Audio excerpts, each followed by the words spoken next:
नमस्कार। यूपी मिश्रा का इनसाइड झारखंड की ओर से। ऐसा है कि अब यदि राहु का पूरा बताने लगूं श्रीमान जी, केतु का पूरा बताने लगूं और फरमाइश आप लोगों को जो आती है वो मैं बताने लगूं, तो राशिफल कब बोलूँगा? राशिफल तो बहुत ज़रूरी है। जो जनमानस, जो लोग एस्ट्रोलॉजी नहीं जानते हैं, जो नहीं समझते हैं, उनके लिए ही तो मैंने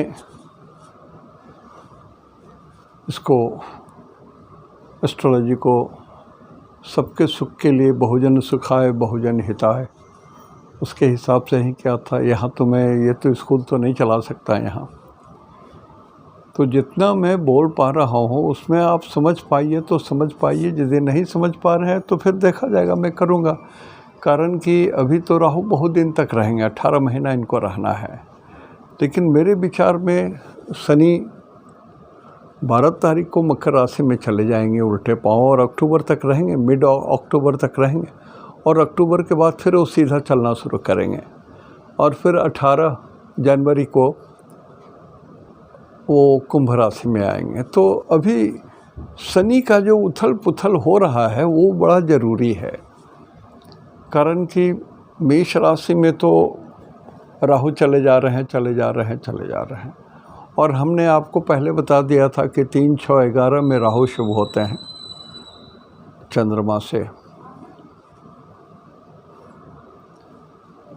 या शुभ ग्रहों से। तो और जो देखने का तरीका बताया, यदि समझ पाते हैं तो समझ लीजिए। आज मैं केतु के बारे में बताना चाहता हूँ। सही माने में मेरी इच्छा है कि केतु के बारे में लोग नहीं बोलते हैं, राहु को बोल दिया तो हो गया, तो मैं हल्का केतु के लिए बोलना चाहता हूँ।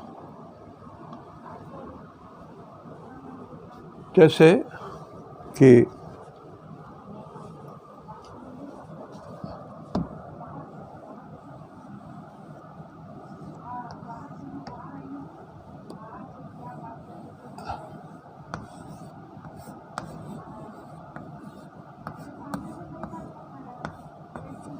ये केतु है, और केतु के लिए, केतु किसका इंडिकेटर है मैं बता चुका हूँ।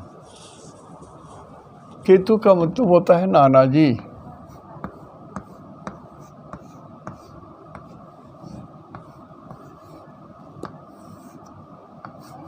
तो सबसे पहले तो जब जिस जीव को ये इंडिकेट कर रहे हैं उस जीव के बारे में जानना चाहिए।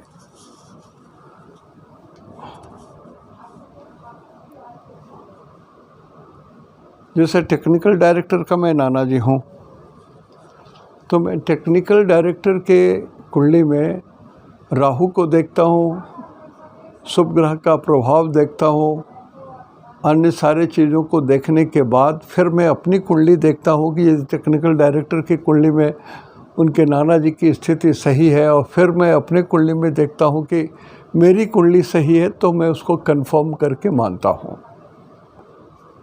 लिहाजा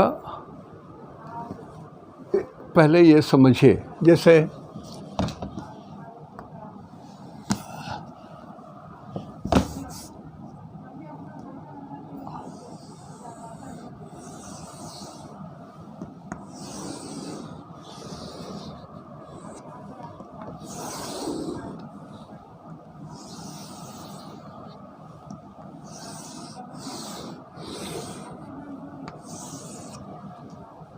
मान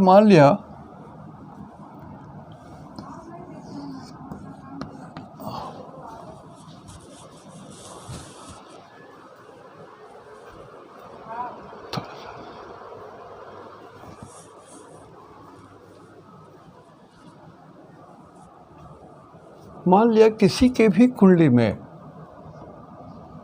केतु यहाँ पर है,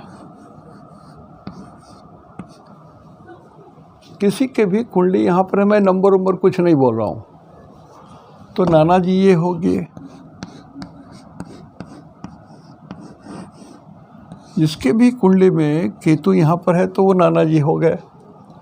अब हमको ये देखना है कि ये केतु इनके चंद्रमा से तीसरे घर में पड़ता है, 1, 2, 3, और यहाँ से 7, 8, 9, 10, 11। तो केतु जो है नाना जी के लिए बहुत बढ़िया खबर दे रहा है, बिल्कुल ठीक ठाक है, बढ़िया है। और चंद्रमा जिसकी कुंडली का है वहाँ पर भी इस चंद्रमा से ये तीसरे घर में पढ़ते हैं, तो ये केतु का सर्वश्रेष्ठ पोजीशन हो गया। तो सबसे पहले तो नाना जी के बारे में जान लेना चाहिए कि केतु क्या बता रहे हैं। यदि आपके किसी के कुंडली में केतु से 1, 2, 3, 4 चौथे घर में यदि शनि है, चौथे घर में यदि मंगल हैं केतु से, मतलब नाना जी के चौथे घर में मंगल है, शनि है और सूरज हैं, या गोचर में आ गए,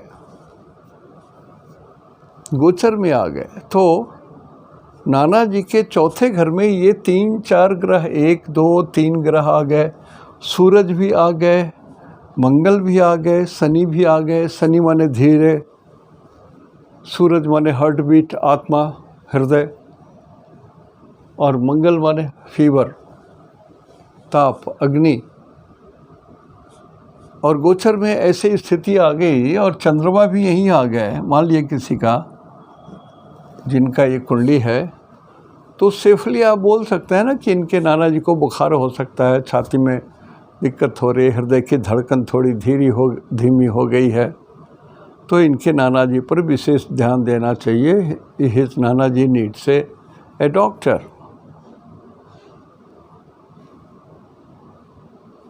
ये ज़रूरी है।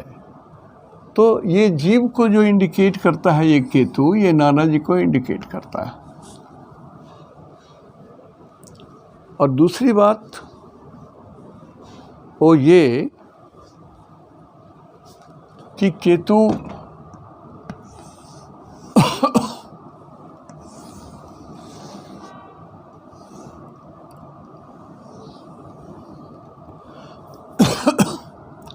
मंदिर में भगवान को इंडिकेट करता है।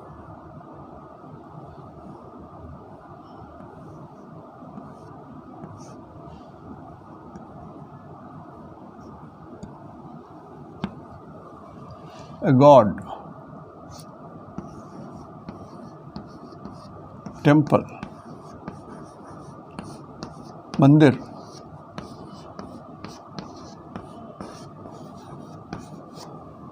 ये मंदिर है। तो ये मंदिर के ऊपर में ऐसा बना रहता है और इसमें एक ऐसा है पताका लगा हुआ है। तो ये पताका केतु है।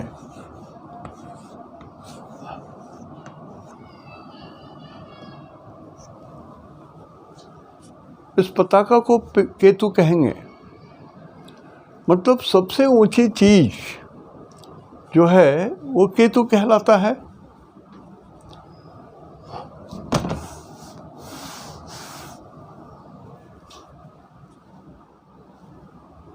ठीक उसी तरह से किसी आदमी का, कोई आदमी है, कोई व्यक्ति है,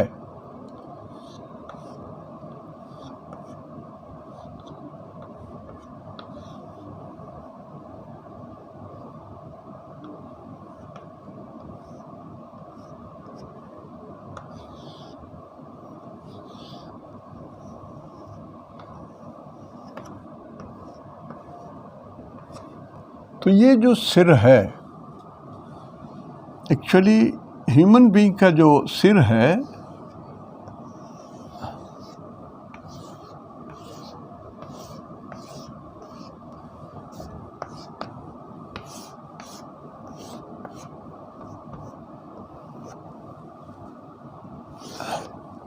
ये सर केतु को इंडिकेट करेगा। लेकिन ये तो पताका है, मंदिर का पताका है सबसे ऊपर। तो इस पोर्शन को भी केतु इंडिकेट करेगा। कहाँ से? हम लोग इसको ललाट को ले लेंगे, केतु को इंडिकेट करेगा। यदि किसी की कुंडली में चंद्रमा है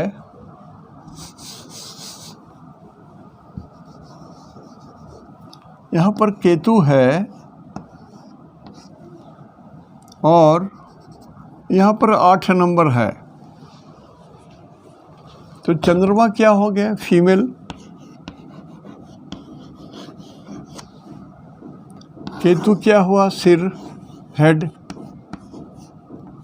और वृश्चिक राशि क्या हुआ? ये नेगेटिव है चंद्रमा का, तो नेगेटिव आइटम।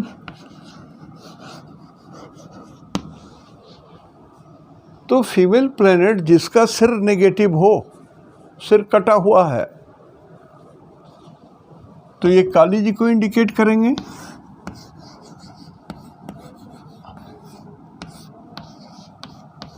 काली माँ।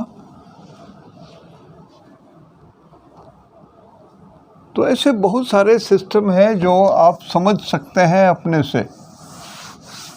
केतु काली माता को जब इंडिकेट करेंगे और चंद्रमा नीच के रहे या मंगल नीच के रहे, वहाँ पर यदि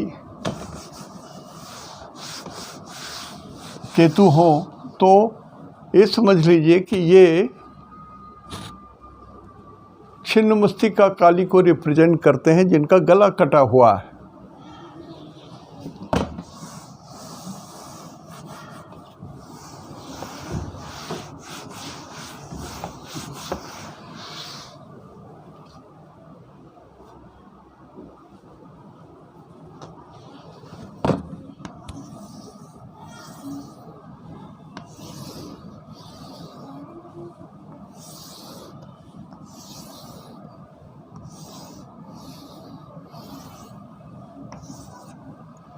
ये 9th हाउस है, so this is God's home. Horoscope में ये ट्रेंगल ईश्वर का ट्रेंगल है, गॉड यहाँ रहते हैं। यहीं पर पापा भी रहते हैं।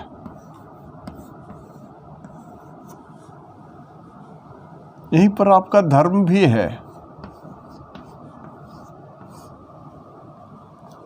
अब यहाँ पर मान लिया किसी का 4 नंबर है, मंगल है यहाँ, इसी कुंडली में सूरज भी हो। यहाँ पर एक बात बोल रहा हूँ समझने के लिए, तो ये अग्नि तत्व है।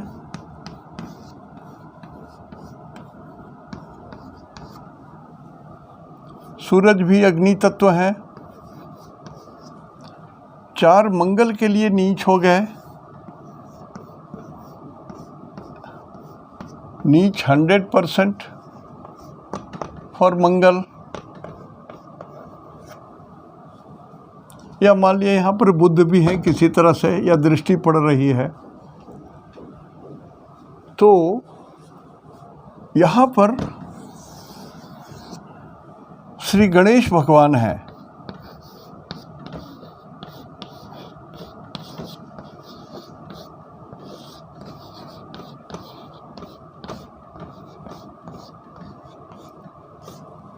तो यहाँ पर इष्ट देव कौन होंगे? 9 नंबर में गॉड रहते हैं, तो आपके इष्ट देव कौन होंगे? ऐसे भगवान जिनका गला कटा हुआ है और जो मेल है। 2 ही हैं। मेल में भगवान गणेश है और फीमेल में माता काली है। तो एस्ट्रोलॉजी में ज्ञान के साथ सही तर्क चाहिए, ज्ञान भी चाहिए, कारक का ज्ञान पूरा चाहिए। यदि कारक का ज्ञान नहीं है, जिसको कारक का स्टोर नहीं है जिसके पास, वो कभी एस्ट्रोलॉजर नहीं बन सकता। चाहे राशि का कारक हो, चाहे ग्रह का कारक हो, चाहे हाउस का कारक है, ये कारक का ज्ञान बहुत ज़रूरी है। तभी आप कुछ समझ सकते हैं या कुछ बता सकते हैं। तो इसलिए हमने आज कहा कि थोड़ा केतु के बारे में बात कर दिया जाए। केतु के बारे में लोग बात कम करते हैं। बताते भी कम है।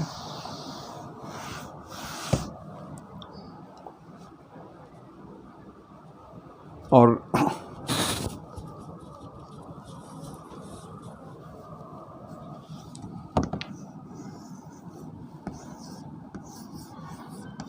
केतु को क्या बोलते हैं? कटा हुआ सिर या ऊपर वाला हिस्सा, टुकड़ा, छोटा टुकड़ा। यदि यही केतु शुक्र के साथ 10th हाउस में हो जाए और वहाँ पर 2 नंबर या 7 नंबर रहे,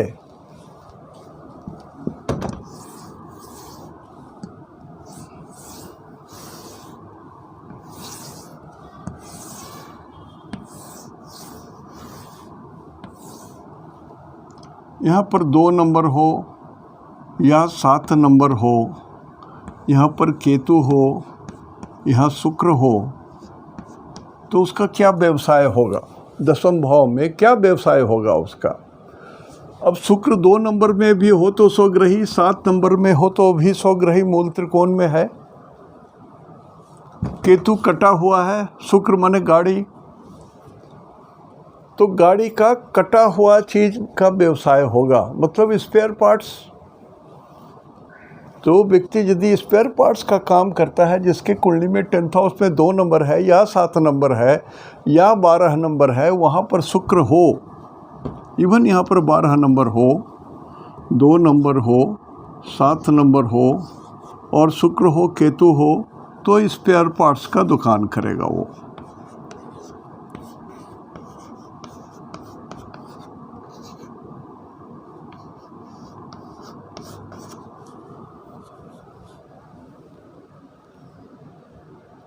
तो कारक का ज्ञान होना चाहिए, तर्क पूरा ज्ञान होना चाहिए, सही कुतर्क नहीं होना चाहिए। तर्क जो है वो शास्त्र सम्मत होना चाहिए। ऋषियों जो रूल बनाए हैं, जो उन्होंने विधियाँ बनाई हैं, जो नियम बनाए हैं, उसके अनुरूप आपके तर्क होने चाहिए, गलत थोड़ा नहीं होना चाहिए। तो उसी तरह से केतु कितना चीज़ रिप्रेजेंट कर रहा है, अंदाज लगाइए आप। अब केतु सिर को रिप्रेजेंट कर रहा है। मान लिया किसी के सूरज, किसी के साथ से शनि लग्न में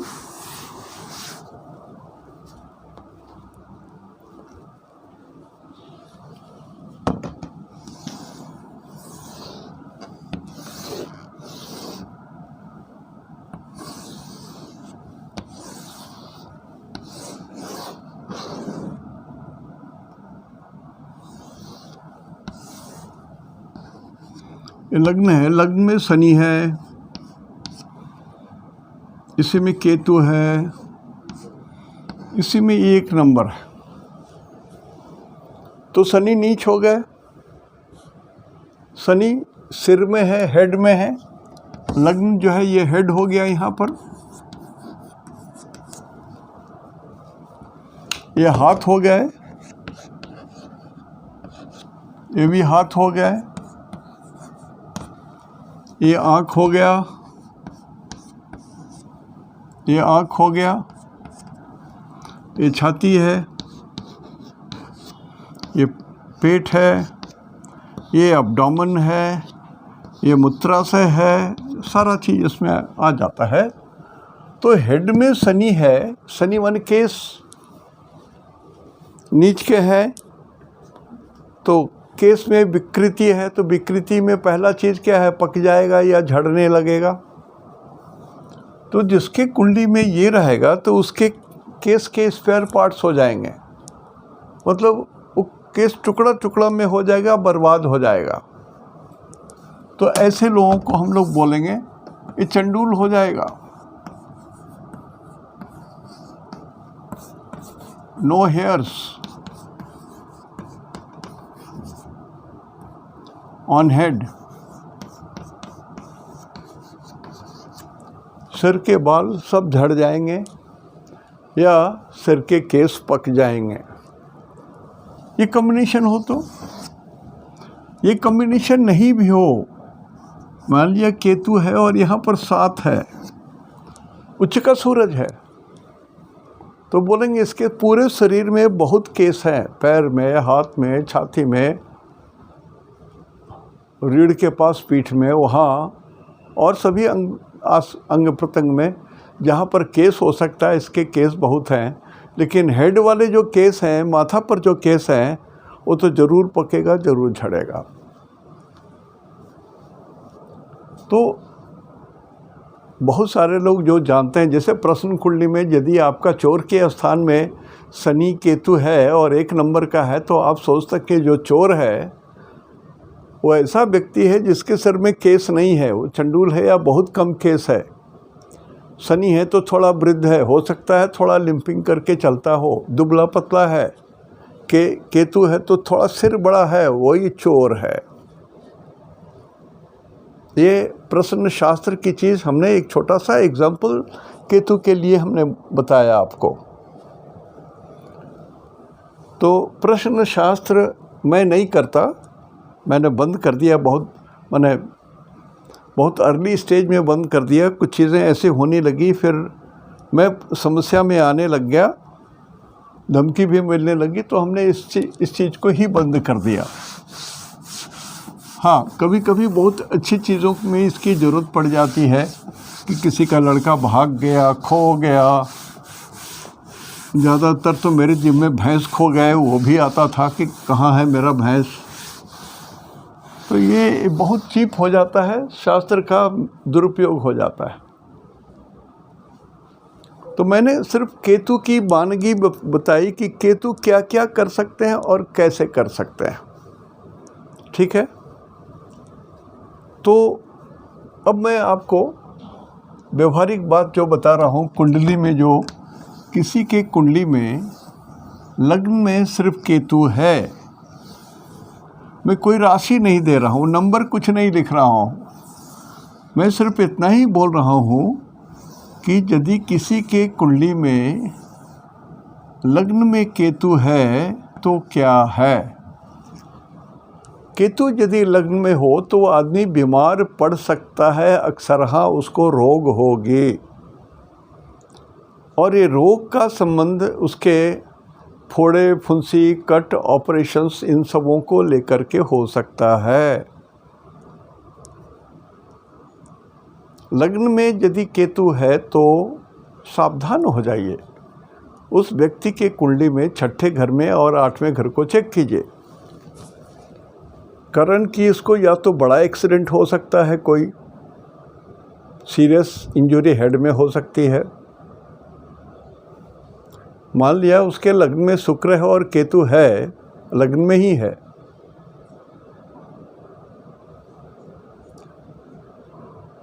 और शुक्र 6 नंबर का है, मतलब क्या हुआ कि इस आदमी को एक मेजर एक्सीडेंट होगा गाड़ी से। तो केतु जब आप देखें तो सावधान होकर के केतु को चेक करें कि केतु रियली क्या रिजल्ट दे रहे हैं किसी को। मान लिया कोई बच्चा है या कोई भी व्यक्ति हो, उसकी कुंडली 3 नंबर की है और लग्न में केतु है, तो 3 नंबर गला को बोलते हैं, 1 नंबर ललाट, 2 चिन्ह तक होता है, तीसरा गला, और केतु है वहाँ, तो कंठ में तो ऑपरेशन हो सकता है टॉन्सिल का, ये सत्य है। नहीं कुछ होगा तो उसको सांस लेने की दिक्कत होगी। तो लग्न में केतु रोग देता है, ये सत्य है। लग्न का केतु रोग देता है।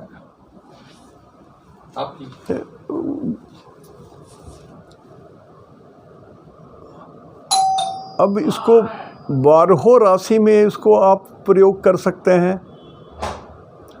वृषभ राशि का केतु है तो आँख में रोग देंगे, 3 नंबर के केतु हैं तो कंठ में रोग देंगे, 4 नंबर के केतु हैं तो छाती में रोग देंगे, 5 नंबर में केतु है, जैसे यहाँ केतु है,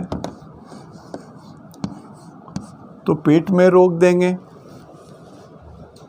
अब ऑपरेशन होगा या नहीं होगा ये मैं नहीं बता रहा हूँ, मैं बोल रहा हूँ कि रोग दे सकते हैं अक्सर। अब देखिएगा कि यदि 5 नंबर में केतु है तो बचपन में जर्म्स, कीड़े की बीमारी रहती है उसको।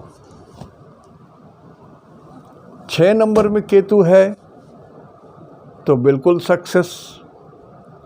लेकिन ये एक मोटा मोटी बात है, लेकिन जो मैंने कहा कि यदि 1 नंबर में केतु है तो क्या हो सकता है? रोग।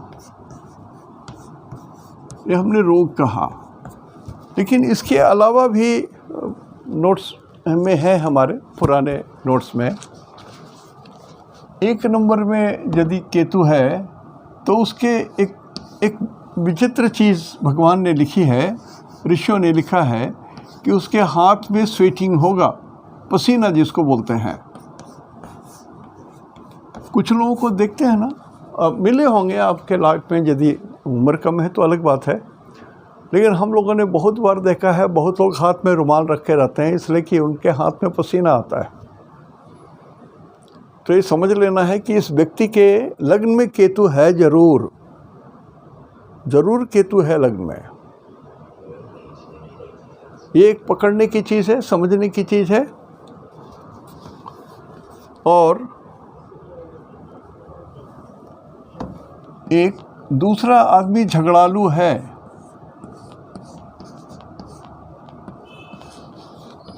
उसका नेचर ठीक नहीं है, हमेशा बात विवाद झगड़ा में पड़ा रहेगा, किच करता रहेगा वो।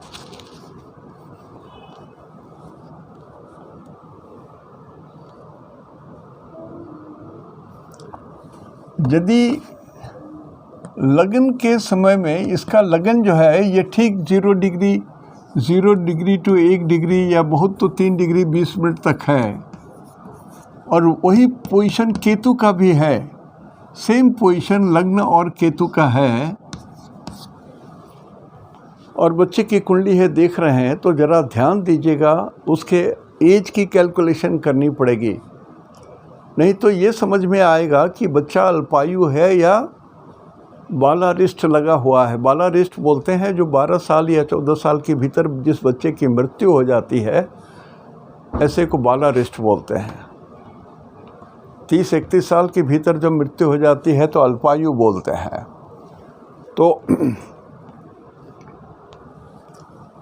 झगड़ालू है तो नेचुरली इसके मित्र कम होंगे, ये भी समझ लीजिए।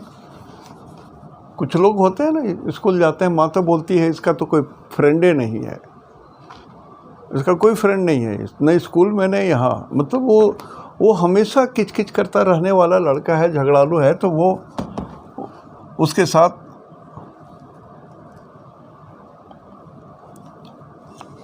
और यदि खाली केतु है और कोई ग्रह नहीं है तो ये समझ लीजिए कि उसका हेड बड़ा होगा, सिर बड़ा होगा।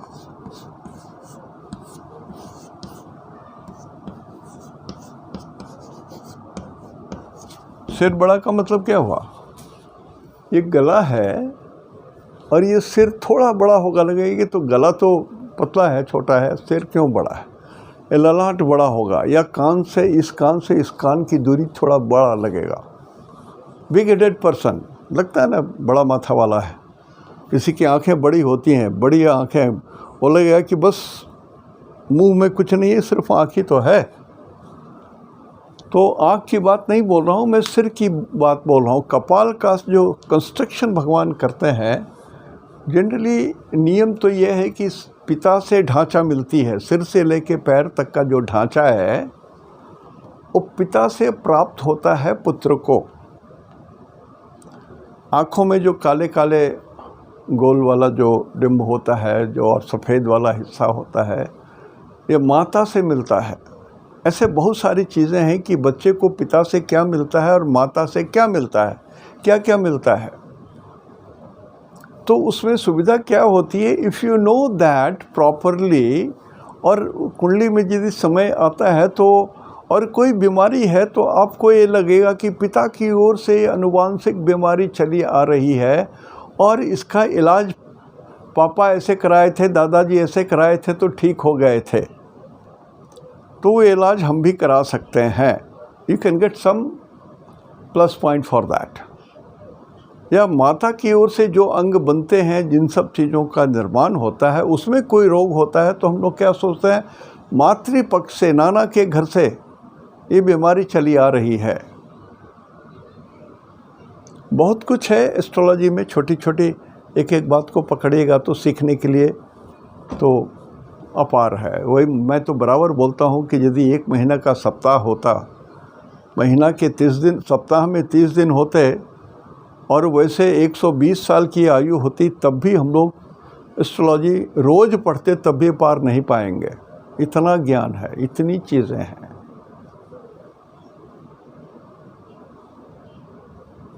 अब ये केतु लग्न में है, क्यों लग्न में है इसका केतु? केतु लग्न में क्यों है ये समझना पड़ेगा। सेकंड हाउस में क्यों नहीं है, थर्ड हाउस में क्यों नहीं है, फोर्थ हाउस में क्यों नहीं है, फिफ्थ हाउस में क्यों नहीं है? बहुत सारी चीज़ें होती हैं। केतु धर्म का ग्रह है, मोक्ष का ग्रह है। यदि केतु के साथ गुरु हो या केतु पर गुरु की दृष्टि है तो इसका जो ये कपाल है, इसमें धर्म छुपा हुआ है, आध्यात्म छुपा हुआ है। इसको मौका मिलेगा तो आध्यात्म के क्षेत्र में एक्सेल कर सकता है, ज्ञान के क्षेत्र में एक्सेल करता है, शिक्षा के क्षेत्र में टॉप कर सकता है। केतु लग्न में हो और 8 नंबर में हो, 5 नंबर में हो, 3 नंबर में हो, 9 नंबर में हो, तो बहुत ज्ञान देते हैं।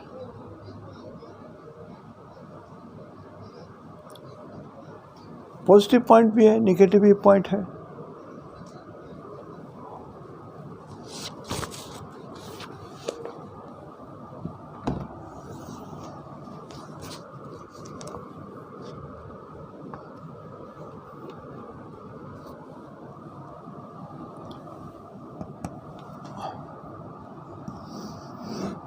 और 4 नंबर में ये केतु चोट को दिखाते हैं।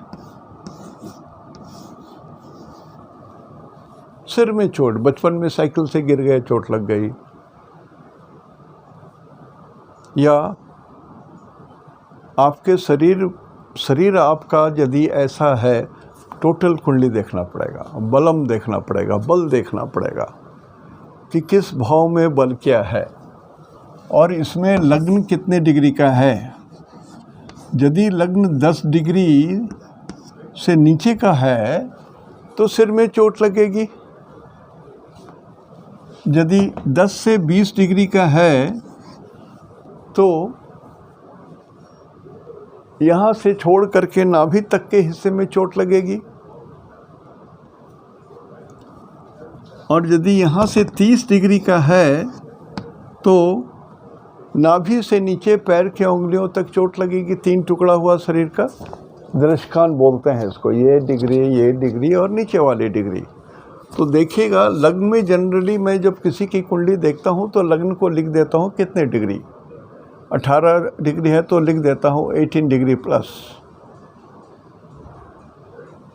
ये एक तरीका मैं बताया, तब आपको लगेगा कि इसको चोट लगेगी तो कहाँ चोट लगेगी। और यहाँ से ये लेफ़्ट साइड है ये,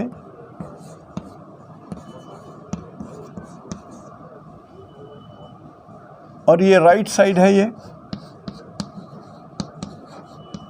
यहाँ से दिस इज राइट साइड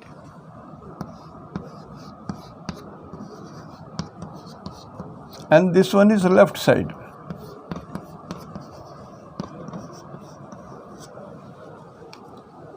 अब केतु देखिए कितने डिग्री में है। लगन से कम डिग्री में है तो हो सकता है कि राइट साइड में इफेक्ट करें वो। लगन की डिग्री से ज़्यादा में है तो वो लेफ्ट साइड में भी हिट कर सकते हैं। अब यहाँ पर ये मत सोचिए कि उल्टे चलते हैं, नहीं, यहाँ पर नहीं सोचना है, यहाँ पर नहीं लगाना है।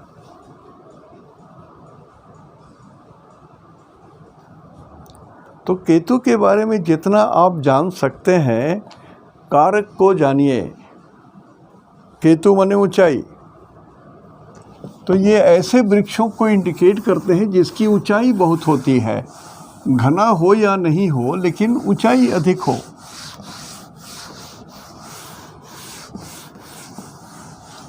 और जिसके पत्ते थोड़े नुकीले हों,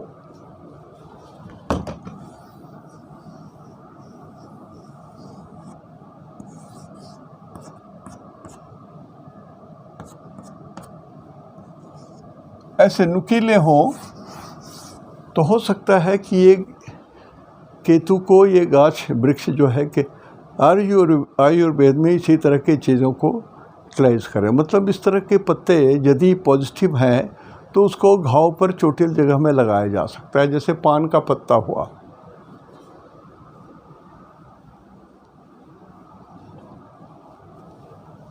तब इससे ज़्यादा मैं नहीं बोल सकता, कारण कि मैं आयुर्वेद का मास्टर नहीं हूँ। जिस चीज़ का मुझे ज्ञान नहीं है, जिसमें मास्टरी नहीं है, उसमें बात नहीं करता। हालांकि केतु किस वृक्ष को रिप्रेजेंट करते हैं, राहु किस वृक्ष को रिप्रेजेंट करते हैं, ये सब तो या तो मैं पहले कभी लिखा चुका हूँगा या कभी लिखा दूँगा, यदि नहीं लिखाया हूँ तो।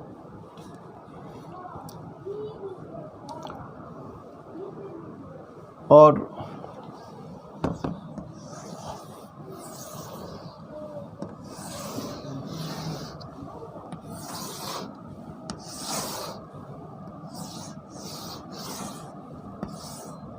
केतु यदि यहाँ हो, सेकंड हाउस में हो केतु, तो सेकंड हाउस मनुष्य का मुंह को रिप्रेजेंट करता है।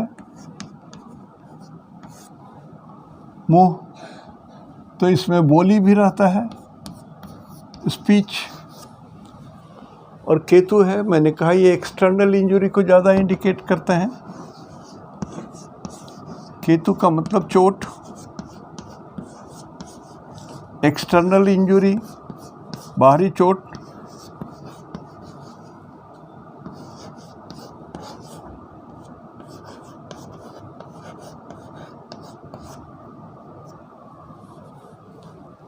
तो जिसके मुंह में सेकंड हाउस में केतु हो,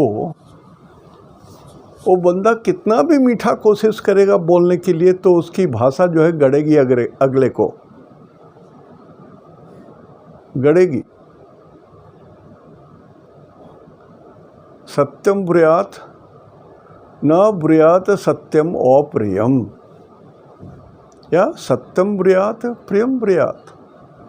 सच बोलिए, मीठा बोलिए, प्रिय भाषण। लेकिन केतु जब यहाँ पर हो तो ये बंदा कोशिश करने पर भी नहीं बोल सकता, क्योंकि ईश्वर ने इसको ऐसा ही बनाया। अब यहाँ पर केतु दांत को भी रिप्रेजेंट करने लगेगा।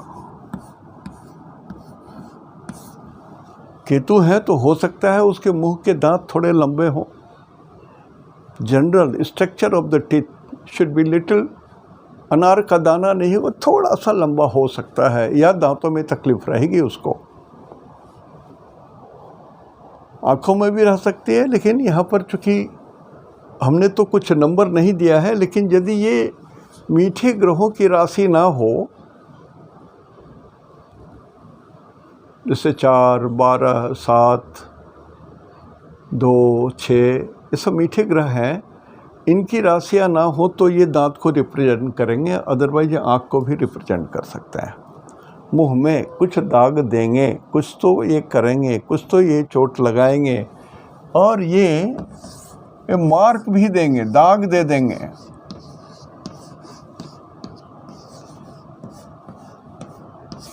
चेहरे पर, मस्तिष्क में, ललाट पर।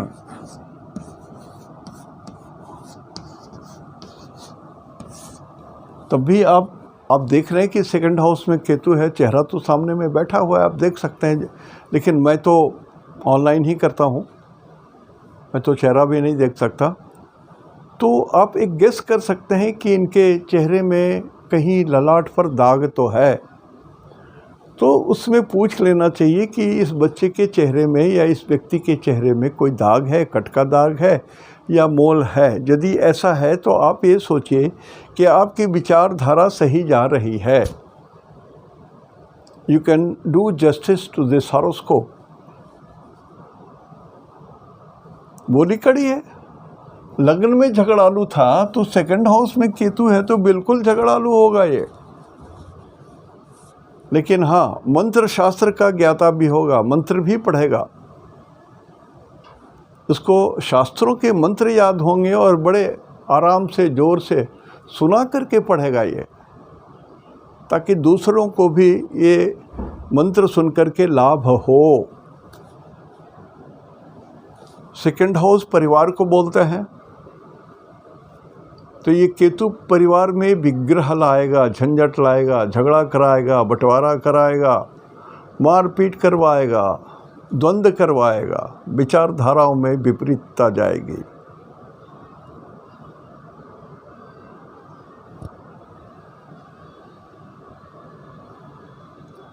तो ऐसा व्यक्ति, यदि मान लिया ऐसा व्यक्ति वकील हो बोली, तो उसके तर्क बड़े तीखे होंगे, कड़े होंगे, लेकिन सच्चे होंगे।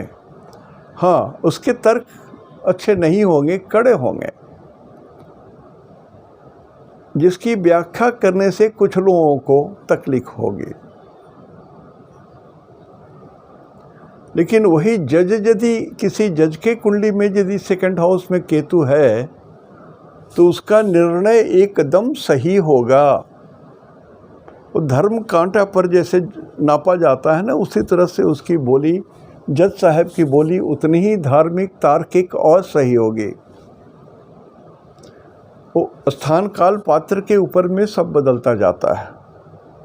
इसलिए हमने कहा कि तर्क जाना जरूरी है, लेकिन तर्क जो होना है वो शास्त्रीय नियमों के हिसाब होना चाहिए। केतु को मोक्ष बोलते हैं। मोक्ष किसको बोलते हैं?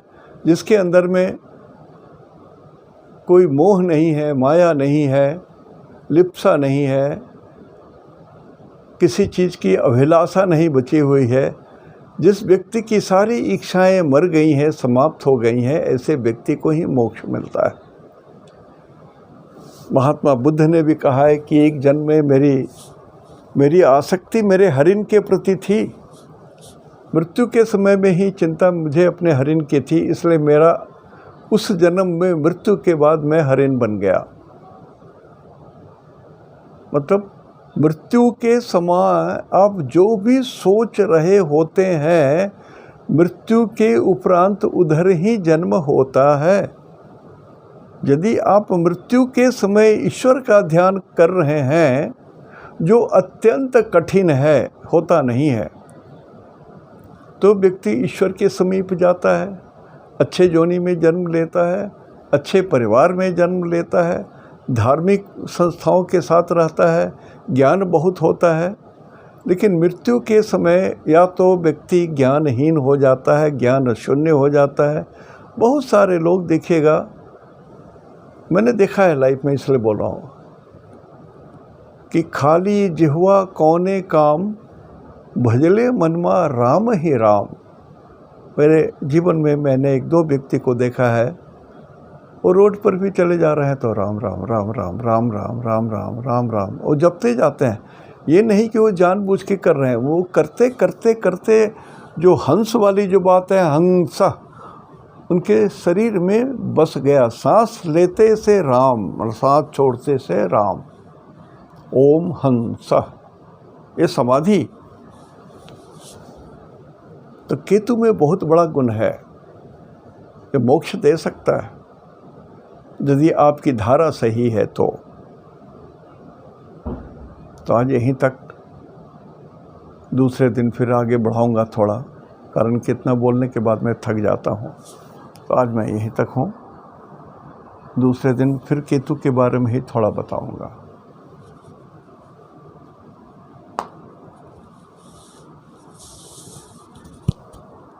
नमस्कार। देखिए, राहु के बारे में लोगों ने कहा कि आपने मेष राशि में कुछ छोड़ दिया, वृषभ राशि, मिथुन राशि, उसके बाद आप नहीं बता रहे हैं।